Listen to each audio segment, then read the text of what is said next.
سلامونه او نیکې هیلې او په همدې هیله چې ټول به راته روغ جوړ او د عافیت جامې به مو په تن وسي او مبارکه جمعه به مو هم په خیر او خوشحالۍ سره تېره شي. په همدې هیله چې کړي عبادتونه مو د الله په در کې قبول او منظور وګرځي. امین. راځم دې خبرې ته. د خوشحالۍ خبره وه. بعضې وروڼه دې خبرې ته نه متوجه کېږي او په دې خبرو د کرکټ ماهرین او هغه خلک چې کرکټ یې کړی اوسي په دې خبرو پوهیږي.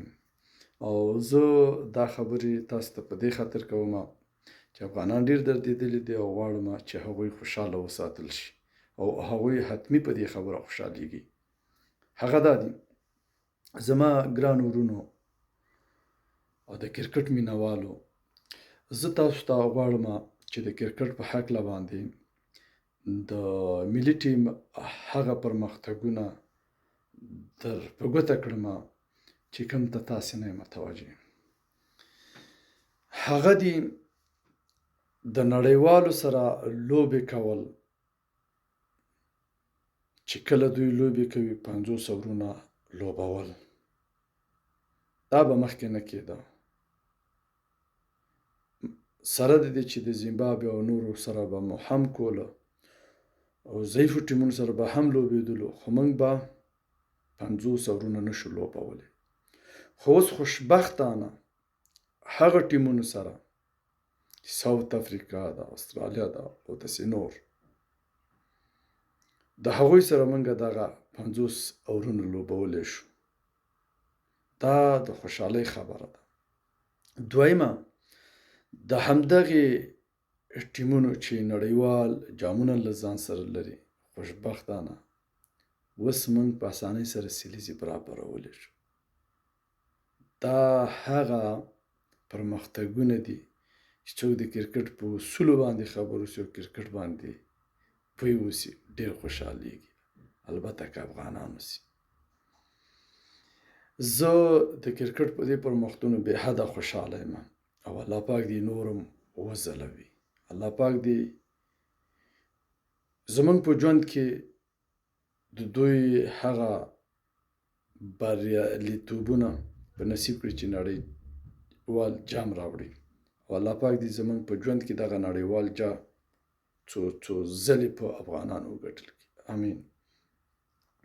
د دې سره سره دوی هم مهارت پیدا کړلو او کولی شي چې د ظلم په مقابل کې خپل غږ پورته کړي او د دې لارې نه ښایسته غږ پورته کېږي.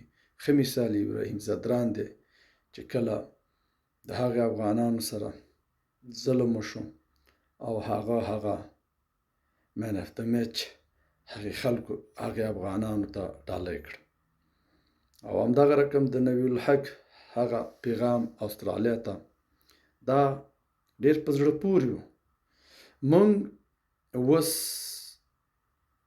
هغه خلک نه یو او نه راته د نړیوال په هغه سترګې ګوري، البته ډېر ویره ده.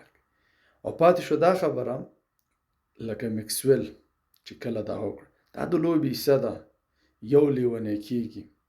زموږ پرمختګونو ته وګورئ. پاکستان په شانتې ملک، د انګلند په شانتې ملک، د سریلانکا په شانتې ملک، د دوی چپه کول هم آسان کار نه دی.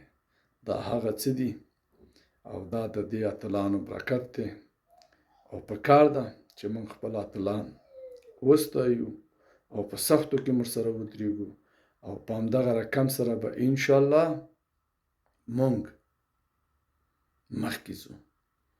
په همدې هیله چې کلیم مو خوښ شوی، په همدې هیله چې دا زموږ د اتلانو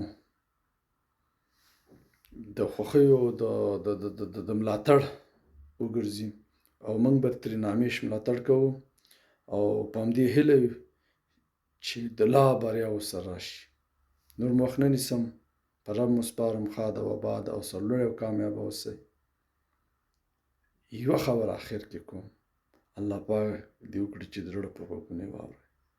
کوشش وکړئ چې دا کلتور په ځان کې پیدا کړئ او دا بهترین کلتور دی چې خپلو اتلانو ته کنځلې مه کوئ. نه دا د ستاسې حق جوړیږي او نه د ستاسې د شان سره ښه ښکاري او نه په کار ده. ولې په کار دا ده چې تاسې